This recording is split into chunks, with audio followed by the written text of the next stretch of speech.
ये आदि में क्या था नहीं, ये कोई जानता है। मान ध्यान कुछ भी नहीं, कुछ भी नहीं जो मानता है। जो असीम अगम अनंत और अनादि था, सूक्ष्म या तरंगमय जो सर्वव्याप्त आदि था। जो इकाई भी नहीं, सदचित भी नहीं, मूल तत्वता श्रेष्ठ का पर कारण भी नहीं। ना दृश्य ना अदृश्य वै ना जड़ नहीं चैतन्य भी।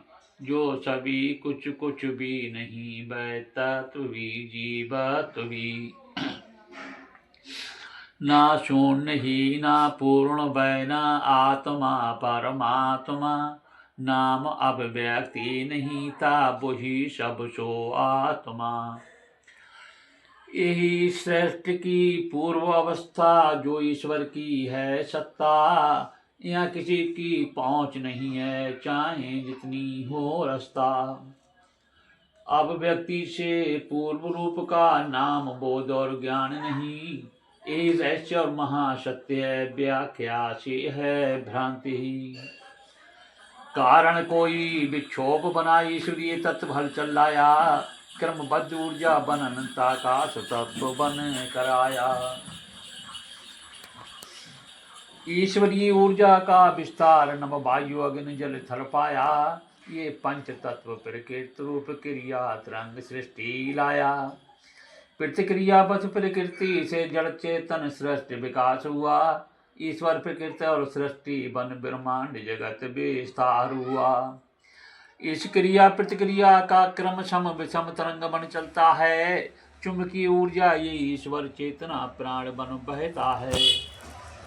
ऐसे असीमता में प्रवेश संभव ही नहीं। हो गया अगर प्रवेश वहां वापसी कभी फिर होगी नहीं। केवल अंतिम खड़े छोर पर मिले ज्ञान की अनुभूति। किसी किसी ज्ञानी को होती सत्य रूप की प्रतिभूति। निराकारी पूर्वावस्था कारण रूपी अनुभूति। ये कारण से कार्य बनकर ईश प्रकृति और है सृष्टि। ये अनुभूति कारण ब्रह्म है, कार्य देव और प्रकृति। भाव तरंग चेतना शक्ति स्थूल रूप में है शक्ति। कारण ब्रह्म कार्य ब्रह्म बनकर ये ब्रह्मांड बनाती है। दो प्रकृति पार ब्रह्म की जड़ चेतन कहलाती है। ईश्वर प्रकृति और सृष्टि शक्ति त्रय रूप में तुम एक ही मानो। ब्रह्मा विष्णु महेश रूप में इन शक्ति को पहचानो। भावों में लगते अलग अलग ईश्वरीय शक्ति विस्तार जहाँ, ये अलग नहीं सब एक ही है, ब्रह्म रूप अलग लगते हैं यहाँ।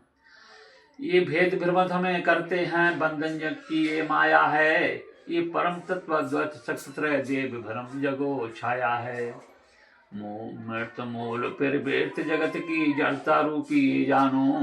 जीवन मूल प्रवृत्त आपकी चेतनता को पहचानो।